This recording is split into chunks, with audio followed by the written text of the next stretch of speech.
Gas distribution. अब gas है तो गैस में, जो कि इस रूम में हर जगह पे गैस है ना, पता है ना आपको। तो उसमें प्रेशर, वॉल्यूम एंड टेम्परेचर का इफेक्ट होगा कि नहीं, बराबर है कि नहीं। समझो अगर मैं कोई एक सिलेंडर ले लूं, इसके अंदर अगर मैं एक पिस्टन लेता हूं जो इजीली मूवेबल हो, मासलेस हो और फ्रिक्शनलेस हो, ठीक है। अब इसके अंदर समझो गैस है हमारी, ठीक है। अगर मैं इसको टेम्परेचर देता तो आपको पता है कि ये पिस्टन शायद इजीली मूवेबल है, तो गैस को हीट मिलेगी, हीट मिलने से गैस की मॉलिक्यूल की काइनेटिक एनर्जी बढ़ेगी, जाके इस पिस्टन के ऊपर धक्का मारेंगे, धक्का मारा तो वर्क होगा कि नहीं होगा। मतलब इसमें क्या क्या देख रहे हैं सर, इसका एक तो इंटरनल एनर्जी कुछ बढ़ सकती है, मतलब टेम्परेचर बढ़ेगा, इसके ऊपर प्रेशर भी बढ़ रहा है कि नहीं, ओके। और इसका वॉल्यूम भी चेंज हो रहा है। ये सब चीजें इसमें हम लोगों को दिखाई दे रही है, करेक्ट है। डस्टर का है, डस्टर नहीं है, गायब है, बहुत बढ़िया। कैसे यूज करें अभी। हाँ, तो ये 3 वेरिएबल बहुत इंपॉर्टेंट है, हाँ, ठीक है। उससे अच्छा, तो इसी से हम लोगों को कुछ लॉ पढ़ना है। पहला लॉ है चार्ज लॉ। कौन सा लॉ है? चार्ज लॉ, ठीक है। सब लोग मॉर्निंग उठते हैं, अच्छा है ना।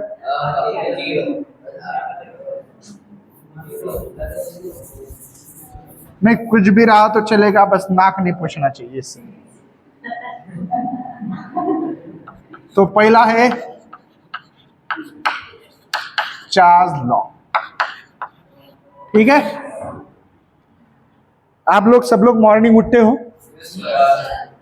घर पे, तो आपके घर पे सबसे पहले क्या आता है? अच्छा, सब लोग दूध पीते हो? हाँ, बस। तो आपने अपने गैस पे क्या करोगे फिर? पहले लाने के पहले दूध दिन भर रहना चाहिए ना, 24 घंटे, तो गैस पे रखते हो ना। तो आपको पता है जैसे जैसे टेम्परेचर बढ़ता है वैसे वैसे टेम्परेचर बढ़ने से हमारा दूध क्या होता है? उबालने लगता है। मतलब पहला इतना वॉल्यूम हो, टेम्परेचर देने से इसका वॉल्यूम क्या होगा? बढ़ता है ना। मतलब V डायरेक्टली प्रोपोर्शनल है, टेम्परेचर देने से वॉल्यूम क्या होता है? बढ़ता है। पता है ना सबको। मतलब यहाँ पे जो एटमॉस्फेरिक प्रेशर है, लेकिन वो कैसा है? कांस्टेंट। कैसा है वो? देखो, इन 3 टर्म के साथ हम लोगों को लॉज देखने हैं। मतलब V directly proportionality but atmospheric pressure is constant है। समझ में आ रहा है? कोई टेंशन? चार्ज लॉ समझ में आ रहा है। दूसरा है प्रेशर लॉ, या गे-लुसाक लॉ भी बोल से, प्रेशर लॉ, ठीक है। सब लोग खिचड़ी खाते हैं, खिचड़ी काई में पकती है? किसमें? Pressure cooker. तो घर पे पूछ लेना, घर पे जाने के बाद कितने लीटर की है, पता है ना? 5 लीटर। क्यों भाई, ज्यादा खाना खाते क्या तेरे घर वाले? है ना, 2 लीटर 3 लीटर 5 लीटर मतलब बड़ा हो गया ना थोड़ा। नहीं तो अच्छा हुआ 25 लीटर का नहीं बोला है। सर हमारे घर में भंडारा लगता है रोज, और भंडारा में हमारे घर के ही लोग होते हैं, बट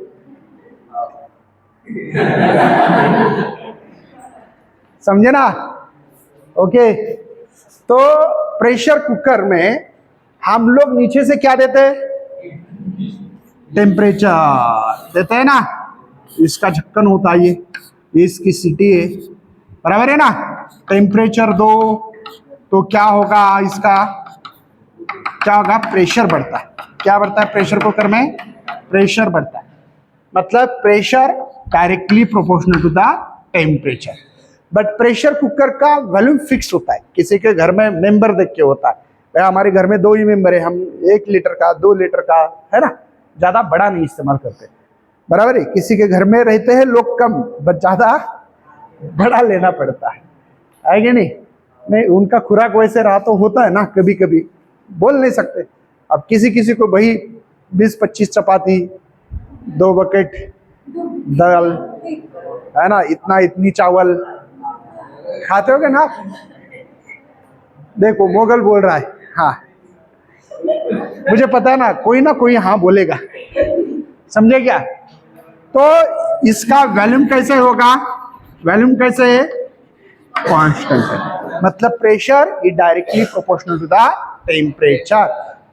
ठीक है, नेक्स्ट है हमारे पास बॉयल्स लॉ। ठीक है, आपके घर में सिलेंडर है, अब गैस तो होगा, गैस अभी तक गैस ही लगा रहे थे, तो उस गैस को चलाने के लिए सिलेंडर लगेगा ना, बराबर है क्या? तो सिलेंडर में हम लोग क्या करते हैं, बहुत ज्यादा प्रेशर से गैस को भरते, उसका वॉल्यूम कम करते। अगर वो उसका कॉक ओपन करोगे तो इस रूम भर गैस होगी, इतनी ज्यादा गैस होती इसके अंदर। एक्चुअल में प्रेशर बढ़ गया तो टेम्परेचर बढ़ना चाहिए, लेकिन यहाँ पे टेम्परेचर कांस्टेंट है। अगर टेम्परेचर बढ़ता, शायद टेम्परेचर बढ़ता तो क्या होता? ब्लास्ट होता, है ना। तो यहाँ पे बॉयल्स लॉ में क्या लिख सकते हैं फिर हम लोग? Pressure inversely proportional to the volume है ना, क्योंकि देखो ना कितने प्रेशर से भर रहे और इसका वॉल्यूम कम कर रहे। कितना छोटा सा सिलेंडर है, इसमें कितना ज्यादा गैस भर भर के आपने लगा प्रेशर से, है ना। थोड़ा भी कॉक ये करा, हवा छूट जाएगी। सिलेंडर की बात कर रहा हूं मैं, समझे ना। तो यहां पे हमारा टेम्परेचर कैसा है? बट कांस्टेंट है। बस इन्हीं को एक जगह पे लाना है। हमने 3 लॉ देखे, कौन कौन सा? Charles law, pressure law and Boyle's law. इनको तीनों को एक जगह पे ला रहा हूं। देखो, प्रेशर डायरेक्टली प्रोपोर्शनल टेम्परेचर और inversely proportional to the volume. देखो ये दोनों दिख रहे हैं, डायरेक्टली इनवर्सली प्रोपोर्शनल है, लेकिन V को इधर लाओगे तो V डायरेक्टली प्रोपोर्शनल TB मिलेगा। तीनों लॉ आ गए ना एक जगह पे, कोई टेंशन? चलिए, तो PV डायरेक्टली प्रोपोर्शनल। मुझे कुछ कांस्टेंट लिखना पड़ता है, इक्वल टू लिखना है तो R लिखा है मैंने, और एक N लिखेंगे नंबर्स ऑफ मोल। पता है ना कितने नंबर्स ऑफ मोल गैस है हमारे पास, ठीक है ना। ये R क्या है? यूनिवर्सल गैस कांस्टेंट है। R क्या है? यूनिवर्सल गैस कांस्टेंट है, यूनिवर्सल गैस कांस्टेंट है। समझ में आ रहा है? और इसकी एक वैल्यू भी है, जैसे हमने ग्रेविटेशन में G लिखा था, यूनिवर्सल ग्रेविटेशन कांस्टेंट। ब्रह्मांड में कहीं पे भी जाओ इसकी वैल्यू कांस्टेंट थी, है ना। 6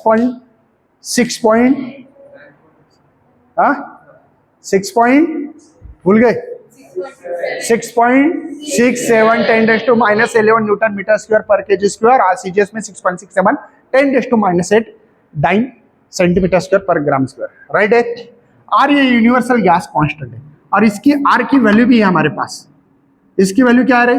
8.31 ना, बराबर है, ओके, जूल पर मोल केल्विन, राइट है ना।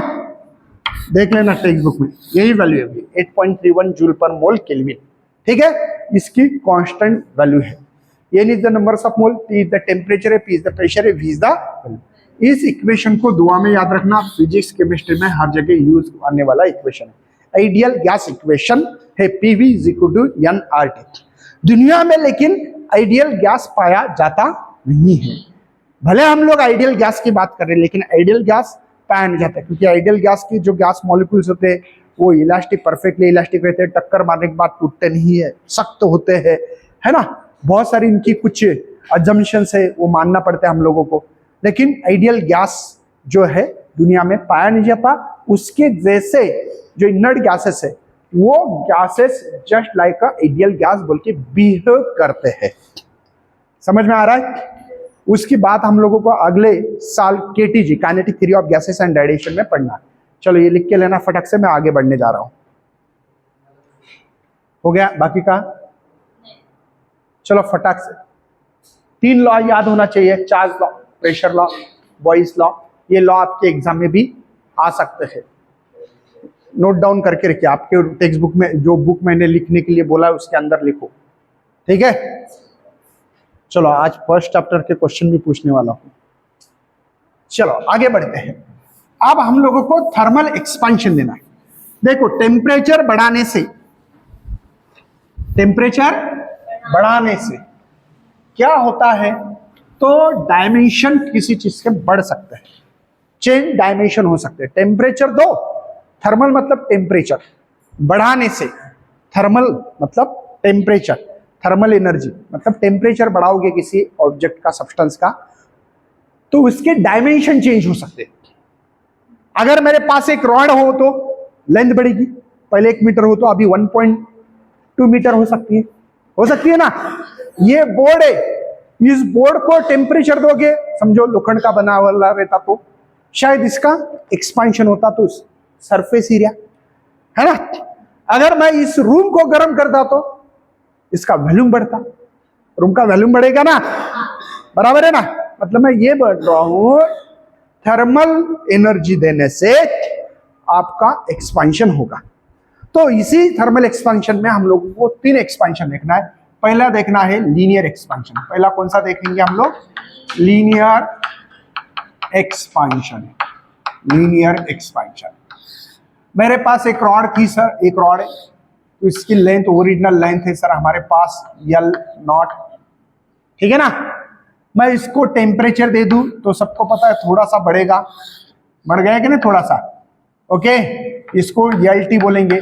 T टेम्परेचर देने के कारण इसकी लेंथ 1 मीटर के अभी बढ़ गई, बढ़ी क्या नहीं, दिख रहा है ना सबको, यस और नो। तो सर ये जो लेंथ है वो चेंज हो चुकी है, और चेंज इन लेंथ को डेल एल बोलेंगे, चेंज इन लेंथ, ठीक है, चेंज इन लेंथ। यहां पे L0 ये ओरिजिनल लेंथ,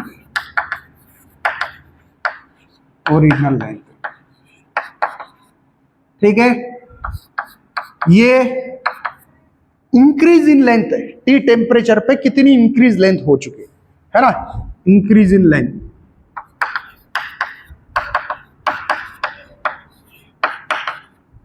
ठीक है, देखो change in length, original length, increase in length, okay, ये टर्म पता होनी चाहिए। चलो तो हम लोग लिखेंगे चेंज इन लेंथ किस पे डिपेंड करेगी, तो वो डिपेंड करती है राइज इन टेम्परेचर। आपने टेम्परेचर जितना बढ़ाओगे, उतनी आपकी लेंथ बढ़ेगी, चेंज लेंथ होती रहेगी। 1 डिग्री सेल्सियस दिया तो इतनी सी छोटी सी लेंथ बढ़ेगी, 2 डिग्री सेल्सियस दिया और थोड़ी सी करते हम लोग लेंथ बढ़ सकते हैं। और चेंज इन लेंथ जो है directly proportional to the original length पे भी डिपेंड करेगी। आपको मैं बोलूं मेरे पास 1 मीटर का एक रॉड है, ठीक है, मैंने टेम्परेचर दिया, अभी इसकी ज्यादा से ज्यादा सर 1.2 मीटर कर सकता हूं।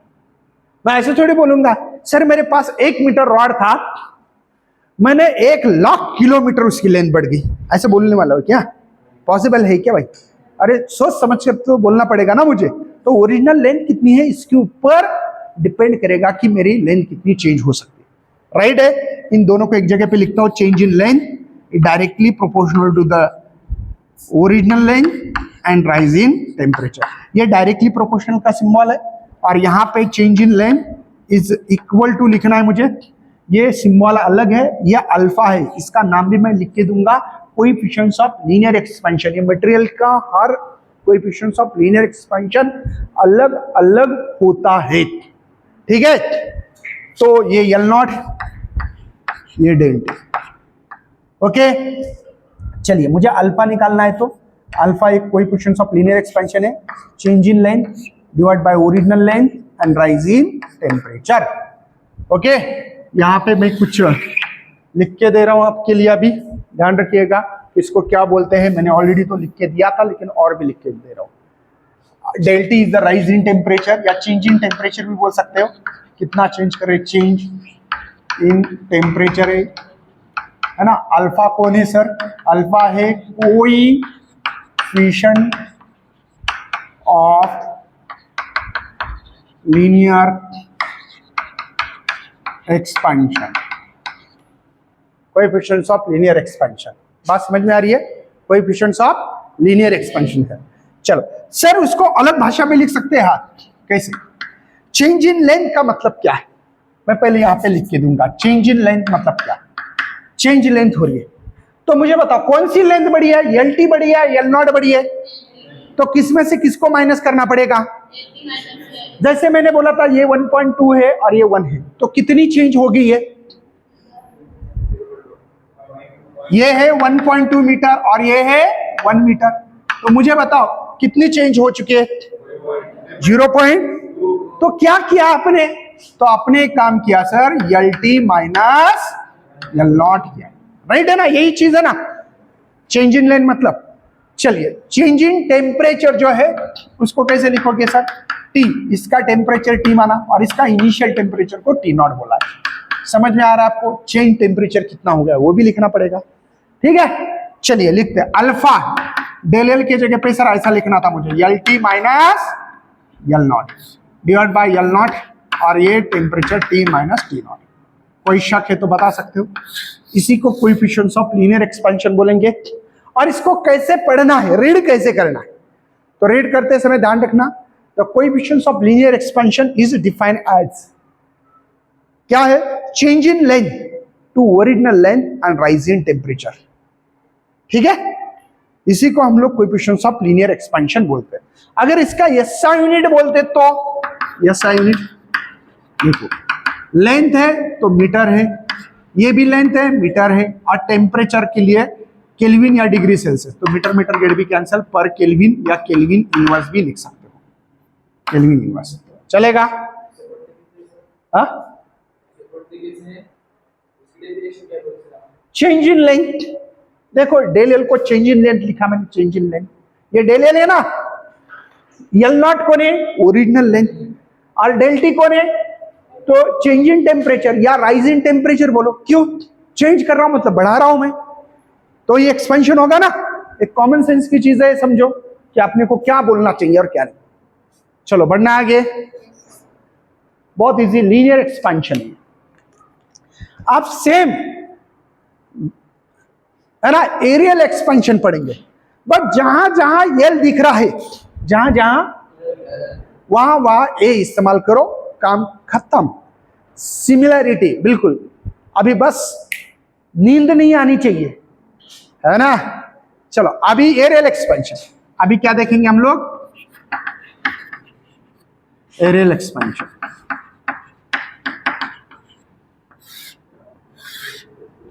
चलिए एरियल एक्सपेंशन में सेम, अभी एरिया चेंज होगा इस बोर्ड का, है ना? कैसे लिखोगे? सेम चेंज इन एरिया, क्या लिखोगे इसको? Change in area. नेक्स्ट क्या है? A naught, initial area, initial area या ओरिजिनल एरिया एक ही चीज होगी ना। यहां पे ए टी,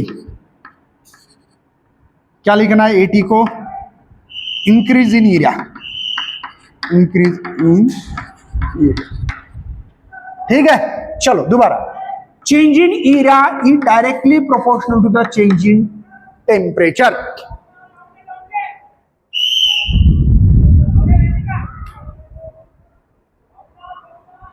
समझ में आ रहा है? Change in area is directly proportional to the change in temperature, और change in area is directly proportional to the original या इनिशियल एरिया या ओरिजिनल, जो भी बोलना है। सर सब एक जगह पे लिखे, लिखो change in area directly proportional initial area and change in temperature, ठीक है? चलो आगे बढ़ते हैं। इक्वल टू लिखो सर चेंज इन एरिया, जैसे अल्फा लिखा था वैसे बीटा सिंबल है वो, beta, alpha beta gamma delta. काय डोक्यात विचार तुझंच? अच्छा, म्हणजे तू हे पण विचारलं की माझ्या डोक्यात विचार चालू आहे? ध्यान देना इधर भाई, अच्छा, ये मुझे पता भी नहीं था यार। मैं वो नहीं बोल रहा, इधर देख रहा, वो नहीं बोल रहा, तेरे दिमाग में क्या विचार है वो पूछ रहा हूं। वो पब्लिकली नहीं बता सकते क्या? ए नॉट और ये डेल टी, राइट है। Change in area equal to लिखा तो कांस्टेंट टर्म लिखना पड़ती है, मैंने बीटा लिखा, ए नॉट डेल टी, राइट है, राइट है। चलो मुझे बीटा निकालना है, बीटा इज इक्वल टू, ये डिवाइड आएगा फिर, change in area divide by initial area और ये राइज इन टेम्परेचर, समझ में आ रहा है। तो बीटा इज इक्वल टू, इसी टर्म को ऐसे भी लिख सकते हैं जैसे यहां लिखा है, कैसे सर, ए टी, राइट है, माइनस ए नॉट, राइट है, डिवाइड बाय ए नॉट और temperature T upon T not. कोई शक? देखो सिमिलरिटी लग रहा है कि नहीं, फील आ रहा है किसी को, सबको फील आ रहा है? ओके, अभी एक फॉर्मूला इसका भी बाकी, इसका भी बाकी, पहले इसको लिखते हैं। बीटा देखो, इसको ऐसे भी लिख सकते हैं, एरिया चेंज हुआ ना तो फाइनल को A2 बोलेंगे, इनिशियल को A1 बोलेंगे, इसको A1 बोलेंगे और टेम्परेचर फाइनल T2 और इनिशियल को T1। क्या अलग है कर बाबा फॉर्मूला, वही तो है। देखो इनिशियल जो एरिया है ए नॉट बोल रहे तो इसको A1 बोलो, फाइनल को A2 बोल रहे तो A2 बोलो, इनिशियल है A1, टेम्परेचर को भी T2 माइनस T1। यहां पे भी ऐसे ही कर सकते हैं, एक formula alpha is equal to देखो L2 minus divide by temperature T2 minus, समझ में आ रहा है, समझ में आ रहा है। ओके, इस बीटा का नाम देंगे हम लोग, नामकरण रखेंगे। चलो, coefficient of areal expansion, aerial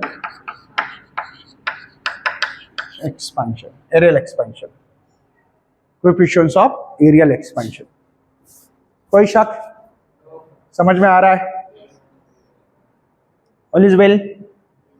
दो क्वेश्चंस मैंने कवर किए, पहला है लीनियर एक्सपेंशन और बाद में है एरियल एक्सपेंशन। लीनियर एक्सपेंशन और areal same to same volume expansion भी है, बस जैसे L के जगह पे A लिया, अब A के जगह पे V लेना है, अलग कुछ भी नहीं पढ़ रहे हम लोग, सिमिलरिटी है। इसमें से एक सवाल आएगा, आप इसमें से एक सवाल आएगा, ठीक है? हाँ, फिर किसमें बोल रहा हूं मैं, तीनों में से एक सवाल जरूर 100% डालूंगा मैं, 100%, ठीक है? हाँ।